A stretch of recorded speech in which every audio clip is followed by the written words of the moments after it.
እድሜሽ እንደው ያንግ ስለሆንሽ ወደ ኋላ ወስጄ ምናምን ለማለት ይከብዳል። ብዙ ሰው 20 ዓመቷ ነው ምናምን ይላል። yes I'm tall 20 ዓመቴ ነው። በጣም ጎበዝ ተማሪ እንደሆንሽ ሰምቻለሁ። የውጤት ተማሪ፣ ሁልጊዜ ተሸላሚ ነበርኩኝ።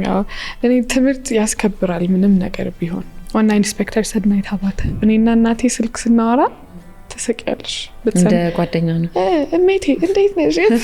የመጀመሪያ ልጅ መሆን ሰርድ ፓረንት መሆን ነው። ባይዘው ፍቅር የሰጠሽው ልጅ ያው ፍቅር መስጠት አይከብደውም። ላይክ አንዳንድ ጊዜ መግፋት ለካፍር ያለ ስልክ የማያነሱልሽ ሰዎች ካሸነፍሽ በኋላ በድራማ ይሄንን ወረቀት ካልፈረምሽ ልብሶቹንም አንሰጥሽም፣ ያዘጋጀናቸውን ትኬቱንም አንሰጥሽም። ባይዘው ህንድ ልቀር ነበር ከውድድሩ ትኬት ራሱ ከመሄድ 2 ሰዓት በፊት ነው የሰጡኝ። እቤት እኛ እንልክልሻለን በቃ ምናምን እስከባል ልቤ ተሰበረ። በቃ አይሄድም ብዬ።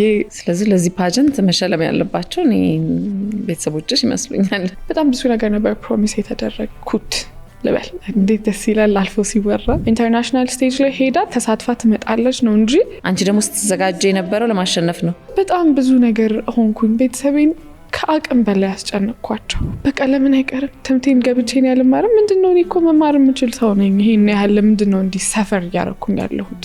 ጥሩ ነገሩ ወደ ጥንካሬ ራስሽን ወደ መሆን ወሰደሽና ለማሸነፍም በቃሽ። I think one thing እነሱ የሚወደዱልኝ authenticity ነው። ስለ ሀገር ነበር የምታስቢው፣ ስለ ሀሴት አይደለም። ሀሴት የለችም እዛ ጋር። ሀገሬ ደግሞ ስትጠራ እንዴት ደስ ይላል።